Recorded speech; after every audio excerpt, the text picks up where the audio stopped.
بەرەبەیانی ڕۆژی 13 ئاداری 2022 بە 12 موشک هێرش کرا سەر هەولێری پایتەختی هەرێمی کوردستان. لە دوای هێرشەکە هەرزوو ئێران بە پرسیارەتی خۆی ڕاگەیان. ئەمریکاش گوتی ئەم هێرشانە ئامانجیان ئێمە نین، بەڵام هاوکاری هاوپەیمانەکانمان دەکەین تاوەکو بتوانن ئێران ڕوبەڕووی بەرپرسیارەتی بکەنەوە، هەروەها بەرگری لە خۆیان بکەن.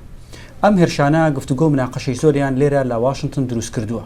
من دیار کوردەم لەگەڵ دکتۆر مایکل نایتس لە کۆنڤانی باڵا لە پەیمانگەی واشنگتن ئەم بژارە و چەند پرسێکی دیکە تاوتوێ دەکەم. دکتۆر نایتس یەکێکە لە کۆنڤانە دیارەکانی واشنگتن بۆ چوون و پێشنیازەکانی لەلایەن حکوومەت و بەرپرسانی ئەمریکاوە بە هەنوەردەگیران. بەڕێز نایتس بەخێر بێن بۆ ڕوودا و زۆر سپاس. زۆر سپاس بۆ میوانداریکردن. دەمەوێت گفتوگۆکەمان بەو هێرشە موشکیەی ئەم دوایی ئێران بۆ سەر هەولێر دەست پێ بکە. بۆچی ئێران ئەو کاتەی هەڵبژاردووە هێرشەکە بکات؟ هەروەها بە ئاشکرا بڵێت من بوو. پەیامیان چییە و ئەو پەیامە بۆ چێیە؟ پەیامی سەرەکی بۆ ئیسرائیل بوو، هەرچەندە تا ئێستا هیچ بەڵگەیەک نییە کە بیسەلمێنێت وەکیلی ئیسرائیلی لە هەرێمی کوردستان بووبن. ئێران پێدەچێت لەو باوەڕەدا بێت هەبن. هەروەها ئێران هەڵدەدات هەر جۆرە چالاکیەکی ئیسرائیلی لە عێراق بوەستێنێت. بەڵام کەسانی دیکەش هەن کە ئێران دەیەوێت پەیامیان پێ بدات. یەکێک لەوانەش ئەمریکایە. ئێران دەڵێت ئەگەر ئێوە گفتوگۆکانی ئەتۆمی بوەستێنن، ئەو کاتە هیچ بربەستێک نامێنێت بۆ ئەو شتانەی دەتوانین بیان بکەین. دەست بە هێرشکردن دەکەینەوە. لەنێو کەسانی دیکەش بە دڵنیاییەوە هەرێمی کوردستانی عێراق و بە تایبەتیش پارتی دیموکراتی کوردستان و خانەوادەی بارزانیە، چونکە ئەوان ئەو پەیامە دەنێرن. ئەگەر ئێوە لەگەڵ موقتەدا سەدر هاوپەیمانی سیاسی پێک بهێن و چوارچەوەی هاواهەنگی هاوپەیمانمان بخەنە دەرەوەی پرۆسەی پێکێنانی حکوومەتی نوێ عێراق، ئەو کاتە ڕوبەڕووی ناڕەحەتی دەبنەوە. هێرشەکەی سەر هەرێمی کوردستانمان بینی بە موشک، بەڵام پێشتریش بڕیارەکەی دادگای باڵامان بینی بۆ سەر هەناردەکردنی نەوتی کوردستان. دێمە سەر هەڵوێستی ئەمریکاش لە سەرما، بەڵام دەمەوێت ئەوە بپرسم موشەکەکان بەرماڵی خاوەنی گەورەترین کۆمپانیای نەوت و گاز لە هەرێمی کوردستان کەوتون. پێت وایە ئێران بە شێوەیەکی هەڕەمەکی ئەو هێرشەی کردبێتە سەرۆخانوە یان پامی خۆی لەو هێرشەدا هەیە؟ وەک خۆشت دەزانی ئێران گازە سروشتەکەی بە نرخێکی 2 بەرابەری نرخی جیهانی دەفرۆشێتە عێراق. بەڵێ زۆر ڕاستە. هێرشکردنە سەرماڵی شێخباز کە لە خانەوادەیەکی دیاری کوردیە، هەروەها دامەزرێنەری سێکتەری مۆدرنی نەوت و گازی هەرێمی کوردستانە، بەداخەوە هێرشەکە بۆ سەرماڵی شێخباز هێرشێکی مەبەستدار بووە. ئەو موشەکانە سیستەمێکی زۆر وردیان هەیە. هەمان ئەو موشەکانن کە بۆ هێرشکردنە سەر بارگای پارتی دیموکراتی کوردستانی ئێران لە کۆیە بەکارهێنران. بۆیە لەم حاڵەتەدا ماڵەکەی شێخباز بە مەبەست کرایە ئامانج. هێشتا نازانین دەیانەوێت لەم ڕێگەیەوە چ پەیامێک بگەێنن، بەڵام ڕەنگە بیانەوێت گازی کوردستان بۆ تورکیا نەچێت کە بە دڵنیاییەوە دەبێتە جێگرەوە بۆ گازی رووسیا و ئێران.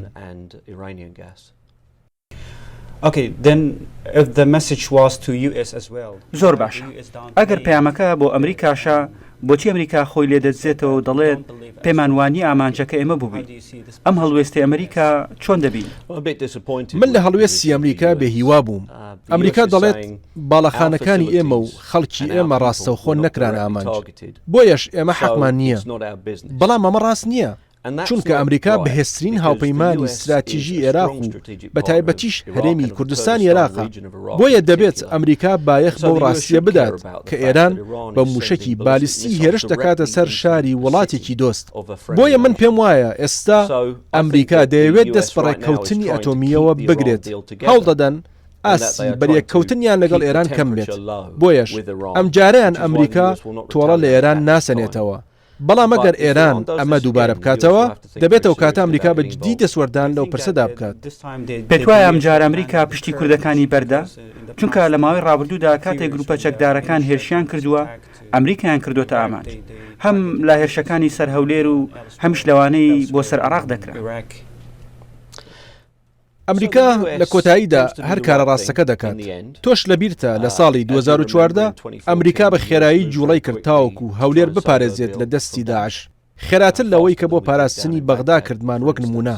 ئەمریکا سیستمی بەرپشدانەوەی درۆن و سیستمی دژە موشکیشی ناردووەتە هەولێر کە ئەوانە باشن بۆ بەرەنگاربوونەوەی درۆنی بچووک و ڕۆکێت هەروەها موشکی بچووک بەڵام سیستەمێکی بەرگری تەواو جیاواز پێویستە بۆ ڕوبەڕووبوونەوەی ئەو جۆرە موشکە بالستیانەی ڕاستەوخۆ لەلایەن ئێران بەکارهێنران دابینکردنی ئەو جۆرە سیستەمەش تا ئاستێکی زۆر زەحمەتە چونکە هەموو سیستەمە دژە موشکیەکانی بالستی ئێستا لە جیهاندا ڕوویان لە رووسیا چین ئێران یان کۆریای باکوورە هەموو ئەو سیستەمانەی کە هەن لە شوێنێکدا بەکار دەهێنرێن بۆیە دەبێت چارەسەرێک بۆ ئەمە بدۆزینەوە.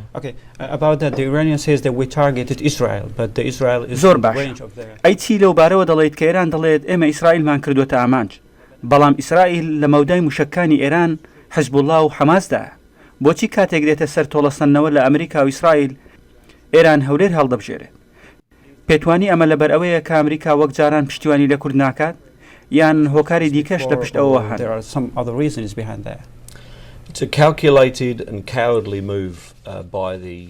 ئەمە شتێکی ترسنۆکانەیە و لەلایەن سوپای پاسدارانی ئێران لێکدانەوەی بۆ کراوە. ئەوان دەزانن ئەگەر شوێنێکی مەدەنی بکەنە ئامانج لە هەولێر ئەگەری تۆڵەسەندنەوە لەلایەن ئەمریکا و ئیسرائیل ڕاستەوخۆ بەسەر ئێران کەمتر دەبێت بۆیەش ئێرانیەکان هەڵدەدەن خۆیان لەو ئەنجامە بە دوور بگرن.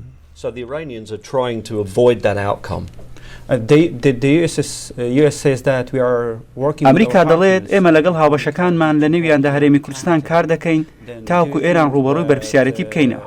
پێتوایە ئەمریکا ئێران ڕوبەڕووی بەرپرسیارەتی دەکاتەوە لە کاتێکدا نایەنەوێت لە ئێران دوور بکەونەوە هەموو هەوڵێک دەدەن ئێران بگەڕێنەوە بۆ پابەندیەکانی بە ڕێکەوتنی ئەتۆمی.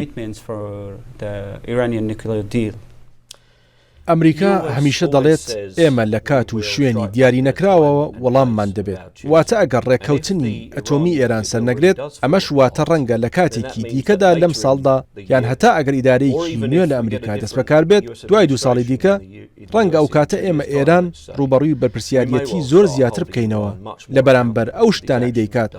بەڵام بۆ ئێستا پێم وانە ئەمریکا شتێکی گەورە بکات تەنیا ئەوە نەبێت ڕەنگە هەڵ بدات هەندێک بەرگری موشکی بداتە کوردستان و هانی عێراق و کوردستان بدات هەنگاوی دیپلۆماسی لە دژێران بگرنە بەر.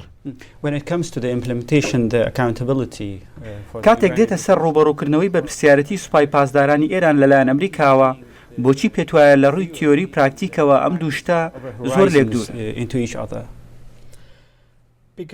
چونکە ئێمە وەک ئەمریکا سزای زۆرمان بەسەر سوپای پاسداراندا سەپاندووە خەریکە سزا نامێنێتەوە بیسەپێنی هەروەها دەبێت هەندێک سزاش هەڵبگرین وەک بەشێک لە ڕێککەوتنی ئەتۆمی بە تایبەتی لە ڕووی سەربازیەوە.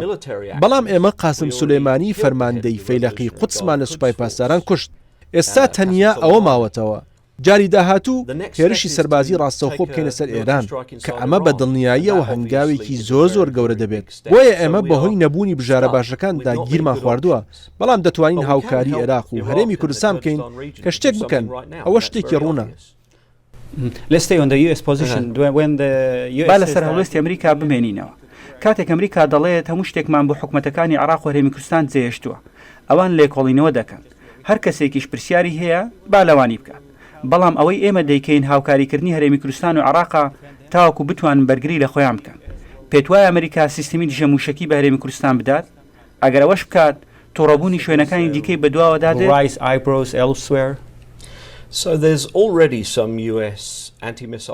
ئێستا هەندێک سیستمی دژە موشکی و هەروەها دژە درۆن لە هەولێر هەن کە بۆ بەرپشتانەوەی موشکی کاتیۆشا موشکی بچووک و هەروەها درۆن.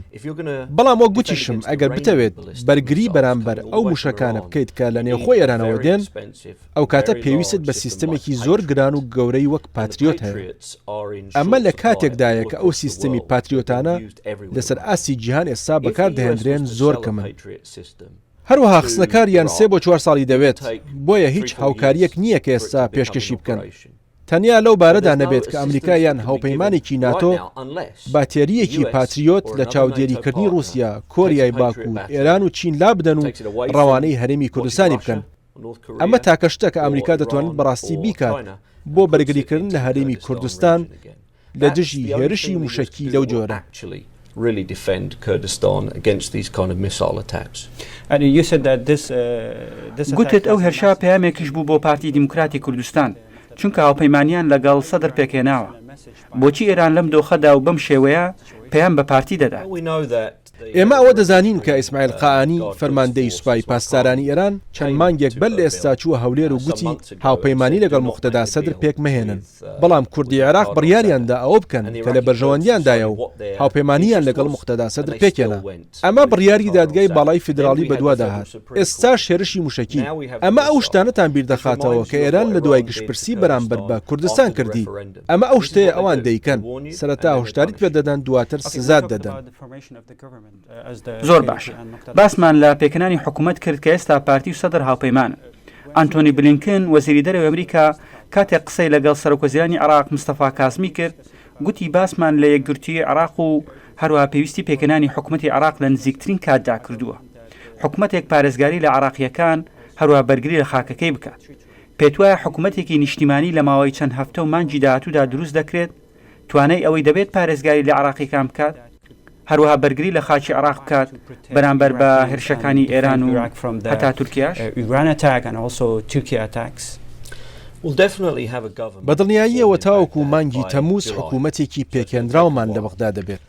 هەندێک کاتی پێدەچێت ئەو حکوومەتە ڕۆڵێکی بەهێزی موقتەدا سەدی تێدا دەبێت کوردیش ڕۆڵیان دەبێت و هەروەها حەلبوسیش ڕۆڵی بەهێزی تێدا دەبێت بەڵام دەتوانێت بەرامبەر بە تورکیا و ئێران بوەستێتەوە ئێمە هێشتا لە سەرەتای ئەو پرۆسەیەداین بەڵام پێم وایە عێراق دەبێت ئێستا شتێک بکات تاوەکو دەست بۆ پرۆسەیە بکات وەک نمونە دەرکردنی ئیرەج مەسجدی باڵیۆزی ئێران لە عێراق کە هەڕەشەی کردنی سێ هێرشی دیکە بۆ سەر کوردستان دەکات.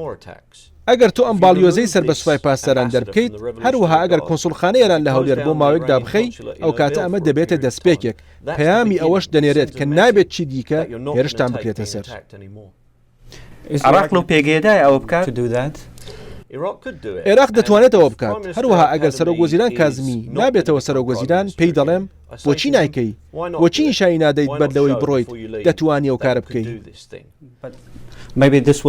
بەڵام ڕەنگە کێشە بۆ حکوومەتی داهاتووی عێراق دروست بکات.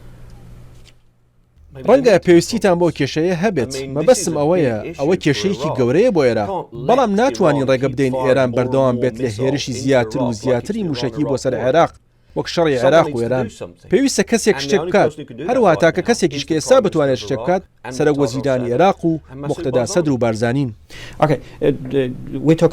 زۆر باش قسەمان لەسەر هاوپەیمانەتی پارتی و سەدریش کرد پێت وایە ئەمە بیرۆکەیەکی باشە کورد پشتیوانی لە سەدر بکەن لە کاتێکدا ناکۆچی زۆر هەیە لە نێو ماڵی شیعەدا. ئاڵنگاریەکی گەورەیە هەنگاو بۆ نێو حکوومەتی زۆرینەی موقتەدا سەدر بنین لە کاتێکدا ئەو بنچینەیە دەگۆڕێت کە لە دوای 2005 لە عێراق حکوومەتی لەسەر پێکێنرا بەڵام پێم وایە خانەوادەی بارزانی ڕاستن لەوەدا کە کاتی ئەوەیە بە یەکەوە لەگەڵ پارتە ناسیۆنالیستەکان لە عێراق کار بکەن و پاڵ بە گروپە میلیشیاکان بنێن بۆ دواوە کە لەلایەن ئێرانەوە پشتیوانی دەکرێن ئەگەر ئێستانەکەن ڕەنگە هەرگیز نەتوان لە داهاتوودا بیکەن. ئەمە واتە ئێوە هاوڕان لەگەڵ ئەوەی حکوومەتی زۆرینە بۆ عێراق سەردەگرێت. پێم وایە دەکرێت چونکە ئێستا دەنگی پێویستیان هەیە بۆ هەڵبژاردننی بۆ هەڵبژاردننی سەرۆکوەزیرانیش. زۆر باشە بەڵام لە هەڵبژاردننی پێشوەختەی عێراق کە پێش ئێستا بەڕێوەچوو باڵی سیاسی گروپە چەکدارەکان زیاتر لە نێوەی کورسەکانیان لەدەستدا بەڵام هێشتا دەیانەوێت بەشێکی گەورە لە کێچی حکوومەت ببن. هەڕەشەی ئەوەش لە حکوومەتی ئێستا و لایەنە سیاسیەکان دەکەن دەڵێن ئەگەر ئێمە بەشدار نەبین لە حکوومەت ئەو حکوومەتەمان قبول نییە. پێت وایە موقتەدا سەدر دەتوانێت بەبێ بەشداری گروپە چەکدارەکانی عێراق حکوومەت پێک بهێنێت. موقتەدا سەدر دەتوانێت حکوومەتی زۆرینەی نیشتمانی پێک بهێنێت تاوەکو ئەو کاتەی بێوێت ڕوبەڕووی هەندێک مەترسی ببێتەوە وەک مەترسی هێرشەکەی سەر مستەفا کازمی لە 7 نۆڤەمبەر دەبێت توانات هەبێت ڕوبەڕووی ئەو کەسانە بوەسیەوە ئەگەر سەرکردەیەکی وەک موقتەدا سەدر و مستەفا کازمی لەلایەن میلیشیاکانەوە بەسەرسێنرێن و بەخواستی ئەوان بکەن هیچ شتێک هەرگیز لە عێراق ناگۆڕێت و میلیشیاکانیش بەهێزتر و بەهێزتر دەبن. ئەیچی لەبارەی فراکسیۆنەکانی دیکەی نێو چوارچێوەی هاوەهەنگی پێت وایە سەدر بتوانێت بەبێ ئەوانیش حکوومەت پێک بهێنێت. پێم وایە موقتەدا سەدر لە کۆتاییدا ئەو فراکسیۆنانە دێنێتە نێو حکوومەت ئەویش ناتوانێت هەموو ئەو شتانی دەیەوێت بەدەستیان بێنێت دەبێت هەندێک وەزارەتیان پێ بدات بەڵام نابێت ڕێگە بدات سەرۆکوەزیرانی عێراق دیاری بکەن ئەمە بۆ لایەنی براوەیە. ناکۆچی لە نێوان لایەنە شیعەکان هەیە زۆر لەو پرسە دوور ناکەوینەوە چونکە ناکۆچی لە نێوان پارتی و یەکێتیشدا هەیە لەسەر پۆستی سەرۆکۆمار هەڵسەنگاندنی تۆ بۆ ئەمە چییە یان چی لەسەر ئەم ناکۆچیانە دەڵێ؟ زۆربەی ئەو کەسانەی لەم پرسەدا بەشدارن دەیان ناسم و زۆریش نیگەرانم کە کورد ناتوان لە نێو خۆیاندا هاوڕابن بۆ دیاریکردنی بربژێرێک بۆ سەرۆک کۆمار چونکە بەهێزی لە بەیەکەوە بوونیانەوە دێت. ئەوەی من پێم وایە لە ماوەی چەند ڕۆژی داهاتوودا ڕوودەدات ئەوەیە چەند خولێکی هەڵبژاردن بۆ سەرۆک کۆماری عێراقی فدراڵ دەکرێت. بەڵام لە کۆتایی پرۆسەکەدا سەرۆک کۆمارێکی کوردمان دەبێت ڕەنگە لە سەرەتای مانگی نیسان ئەمە ڕوو بدات. ئەوان دەبێت بە دوای دەنگ بە دەنگدا بگەڕێن دەبێت خۆیان لەگەڵ ژمارەی ئەندامانی پەرلەمان تاقیب بکەنەوە. زۆر باشە پرسیارێکی دیکە لەسەرەمە ئەگەر ئەمریکا هاوکاری حکوومەتی هەرێمی کوردستان نەکات لە ڕوبەڕووبوونەوەی هێرشەکانی ئێران لەم کاتەدا پێت وایە ئەمریکا هیچ نیگەرانیەکی بەرامبەر بە کورد هەبێت؟ نەخێر کێشەکە بۆ ئەمریکا ئێستا ئەوەیە دەبێت یەکێک لەو سیستەمانی پاتریۆت کە بۆ بەرگری لە دژی رووسیا و لە دژی کۆریای باکوور و لە دژی چین دایناون بیگوازێتەوە بۆ هەرێمی کوردستان. من پێم وایە ئەوە دەهێنێت بەڵام ئەمریکا وەزارەتی بەرگری ڕەنگە خوێندنەوەی جیاوازیان بۆ ئەمە هەبێت بە تایبەتیش کە ئێستا ڕوبەڕووی زیاتر لە شەڕێک بوونەتەوە. ئەمە دەگەڕێتەوە سەرەوەی لە ئوکراینیا و لە تایوان چی ڕوودەدات. هیچ نیگەرانیەک هەیە بەرامبەر بە کورد بەرامبەر بە ڕۆڵی کورد لە عێراق و هەڵسوکەوتی لە ناوچەکە؟ پێم وایە ئەمریکا هێشتا زۆر بەپەرۆشە بۆ کورد کوردیان وەک هاوبەشێک خۆش دەوێت بەڵام ئەمریکا پێویستە زیاتر بکات بۆ پشتیوانیکردن لە کورد زیاتر نزیکیان بکاتەوە لە بەغدا. وەڵامەکە ئەوە نییە کە کار بۆ سەر بەخۆی کوردستان بکات یان کوردستان بە تەواوەتی ڕادەستی بەغدا بکات بەڵکو دەبێت خاڵێکی ناوەڕاست هەبێت. هەروەها ئەمریکا لە پێگەیەکی باشدایە تاوەکو ئەو کارە بکات.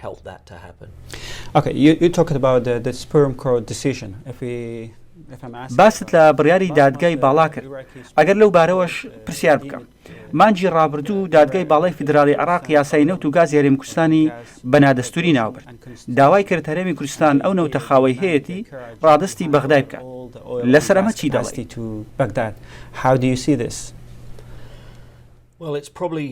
باشە ڕەنگە هیچ ڕێگەیەک نەبێت ئەو بڕیارە بگۆڕین.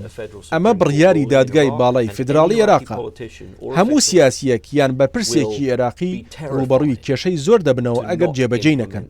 ڕوبەڕووی زیندانیکردن و هەروەها لە دەستانی کارەکانیان دەبنەوە. بۆیە ئەمە شتێکە ناتوان جێبەجێ نەکەن.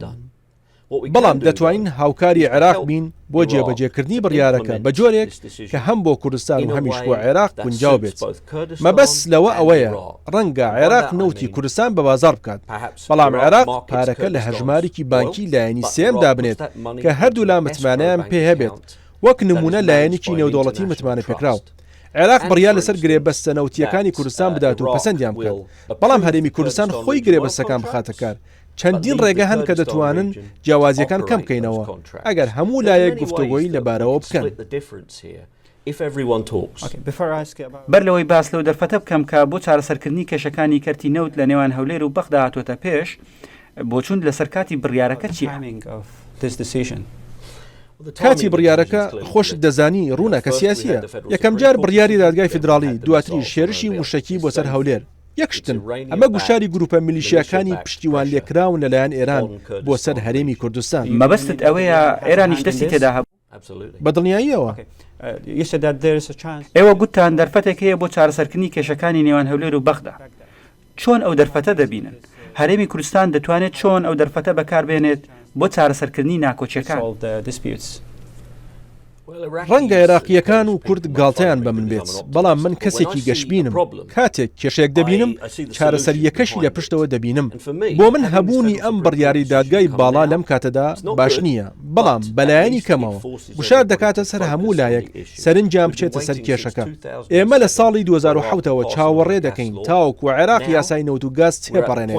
ئێستا ئێمە گەیشتوونەتە خاڵێک یان دەبێت شتێکی باش بکرێت یان دەبێت 9 ملیۆن بەرمیل نەوتی کوردی عێراق و عێراق نەگات بۆ بازارەکانی گیانەوە. تەنیا لەو کاتەدا کە نەوتی خاوی رووسیاش نەماوە. ئەگەر ئەمریکا دەیەوێت هەر بەرمیلێک نەوت بە $130 بێت باشە ئەگەر نایەوێت دەبێت هاوکار بێت و شتێک لەو بارەوە بکات. زۆر باشە.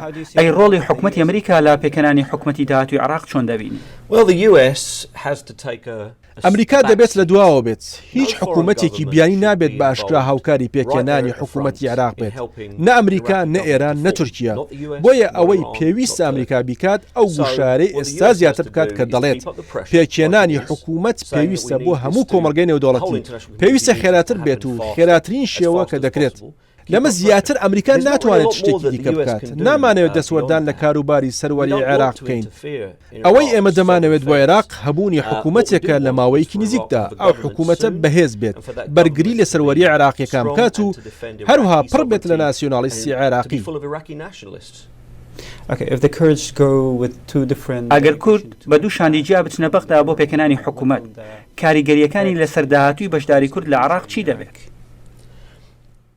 شتێکی باش لەباری هاوپەیمانی سیاسی ئەوەیە کە هەمیشە دەتوانن بگۆڕدرێن دەتوانن بە خێرایی بگۆڕدرێن بۆی ئێستا پارتی و یەکێتی لە بەغدا بە یەکەوە کار ناکەن بەڵام تەنیا یەک بڕیاری سەرکردەکانیان بەسە بۆ گۆڕینی شتەکان بە تەواوەتی بۆیە پێم وایە لە چەند ساڵی داهاتوودا دەبینین پارتی و یەکێتی لە دوای تەوابوونی کێشەی سەرۆکایەتی لە بەغدا بە یەکەوە کار دەکەنەوە دواتر بەرژەوەندیان لە بە یەکەوە بووندا دەبیننەوە.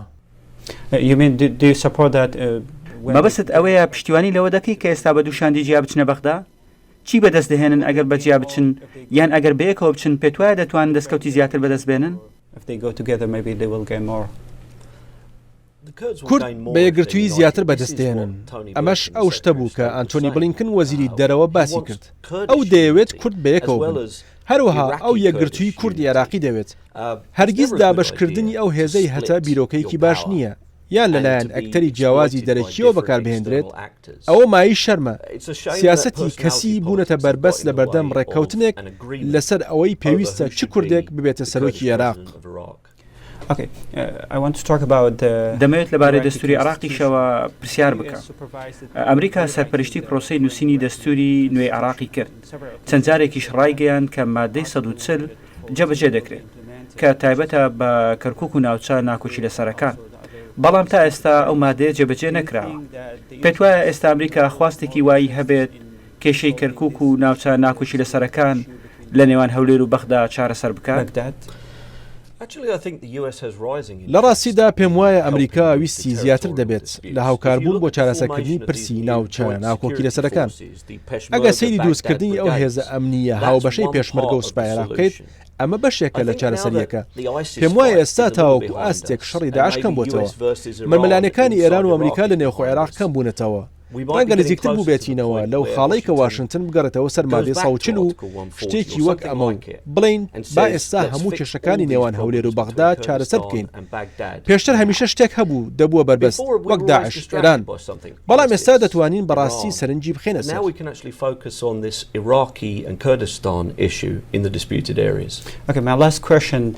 دوایین پرسیارم گەشتبینی بەوەی مادەی 140 لە ساڵانی داهاتوودا جێبەجێ بکرێت؟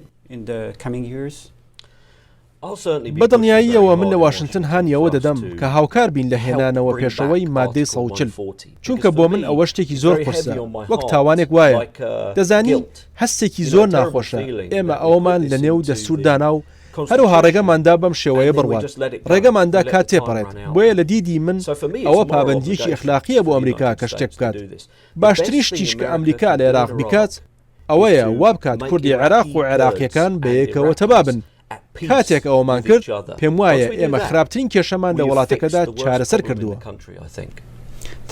زۆر سپاس بەڕێز نایت کە لەگەڵ ئێمە بوویت. زۆر سپاس بۆ ئێوەش.